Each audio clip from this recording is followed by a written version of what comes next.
So, nagisa ko na dito sa atsyote oil ang bawang, sibuyas, red at saka green bell pepper at saka itong hotdog. So, set aside na natin to kasi ang isunod kong paggisa dito ay sunod ko dito ay kanan ko ng ibang kawali, guys. Sunod kong igisa dyan ay ang dito na tayo sa pressure cooker direkta kasi nagmamadali ako. Sunod kong igisa ay ang karne. So, nakaready na yung aking bawang. Yan, yung bawang ko may konting olive oil na yan. Para pang emergency. So, marami tayong bawang. Anti-cholesterol. So, ito mamaya idagdag na lang kapag ano na, i-mix na lahat ng bagay.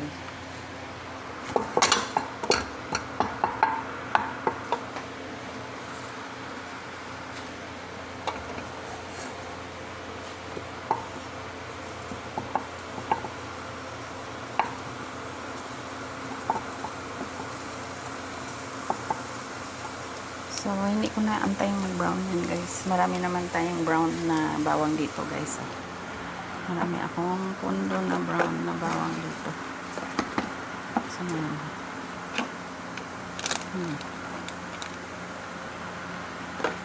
ayun. Ito. Marami akong brown na garlic dito. So, in case na kailangan ng extra.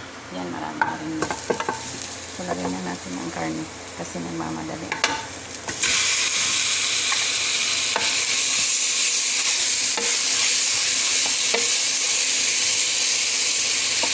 Simplahan na natin. So, konting ano na lang. Ito na lang 4 cubes para isahan na. More 4 cubes. Ayun. More 4 cubes.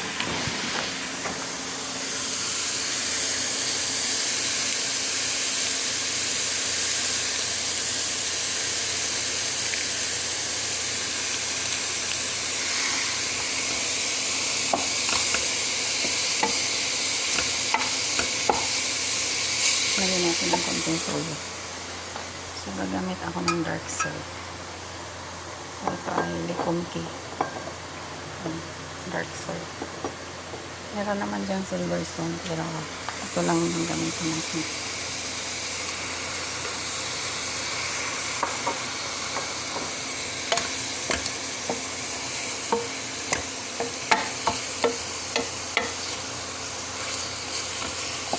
Hindi na ako maglagay ng paminta, guys, kasi may isa na ayaw ng paminta.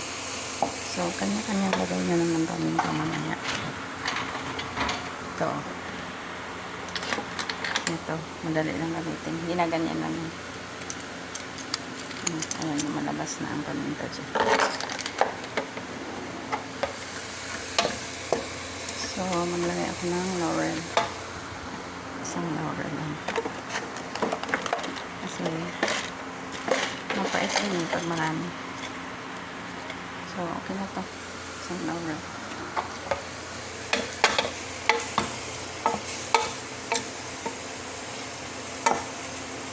Sabay na natin dito ang ano. Sabay na natin din ang sabay na natin ang sorry guys, hindi ako ready. Namalingki kasi ako. Pasas. Malalaking pasas. Ito ay California raisins. So, malalaki. Kunti lang gamitin natin.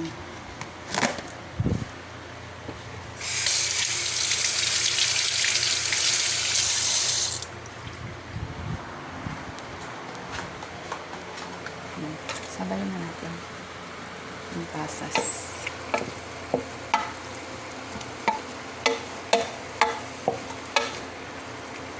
So, mamaya ko na ilagay yung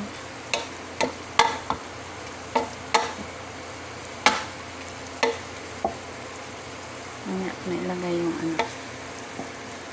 Ayan. Sige, ilagay na natin. Tapos tanggalin ko na lang.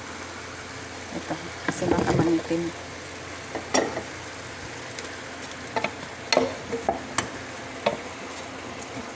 Dapat kasi ito guys, inigisa ng mas maaga yung patatas. Kaso umalis nga. Ang patatas tsaka ito. Yan.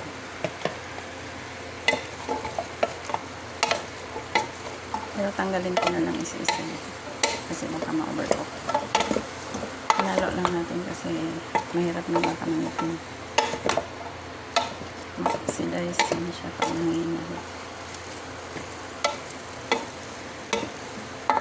So at least pag nainitan siya dyan ng konting oil, hindi siya mag-oxidize. Lagyan na lang natin ng konting tomato sauce. Tomato sauce. Naubusan ako ng tomato paste guys. Galing akong palengke pero nakalimutan ko rin. Hindi kasi nagsusulat. Yung problema sa mga hindi nagsusulat.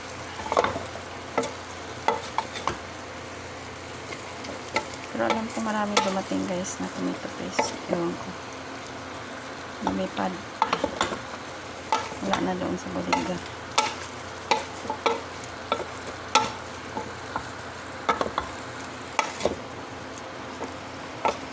So, mamaya, ang last natin idagdag ay itong cheese. Yan.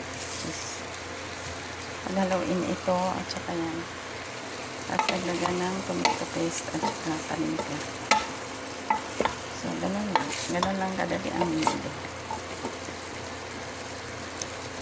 Tsaka, konting tubig. So, ayun guys. Mabilis lang gawin ang minudo. Yung iba, binababad yan sa tuyo. Pero kami hindi na. Kasi baka umasin. Ayaw dito ng maasin.